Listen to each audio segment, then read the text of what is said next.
বগুড়ার সারিয়াকান্দিতে দৈনিক করতোয়া পত্রিকার ৫০তম প্রতিষ্ঠাবার্ষিকী পালিত হয়েছে।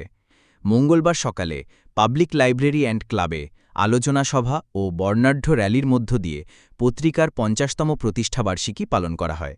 দৈনিক করতোয়া সারিয়াকান্দি উপজেলা প্রতিনিধি শাহাদাজ্জামানের সঞ্চালনায় আলোচনা সভায় বক্তব্য রাখেন উপজেলা নির্বাহী কর্মকর্তা শাহরিয়ার রহমান, সাবেক সেনা কর্মকর্তা কর্নেল অবসর জগলুল আহসান, ডিগ্রি কলেজের ভারপ্রাপ্ত অধ্যক্ষ আনোয়ারুল ইসলাম, বগুড়া জেলা বিএনপির উপদেষ্টা নুরুল ইসলাম বাদশা, পৌর বিএনপির সভাপতি শাহাদাত হোসেন শনি, উপজেলা বিএনপির সাধারণ সম্পাদক আতাউর রহমান, উপজেলা জামায়াতের ভারপ্রাপ্ত সেক্রেটারি মাওলানা কাজী জহুরুল ইসলাম, উপজেলা বিএনপির সাংগঠনিক সম্পাদক শ্যামল মাহমুদ, সহসভাপতি অধ্যাপক সাদেক মুহাম্মদ আজিজ লাবলু, যুগ্ম সাধারণ সম্পাদক সিরাজুল ইসলাম ফুল, উপজেলা জামায়াতের যুগ্ম সাধারণ সম্পাদক সাদিকুল ইসলাম স্বপন,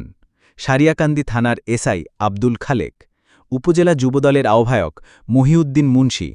প্রেস ক্লাবের সভাপতি আক্তারুজ্জামান, সাংবাদিক আমিনুল ইসলাম হিরু, রফিকুল ইসলাম, উপজেলা অনলাইন প্রেস ক্লাবের সভাপতি মিলন মিয়া, সাংবাদিক সংস্থার সাধারণ সম্পাদক রাশেদ মিয়া প্রমুখ।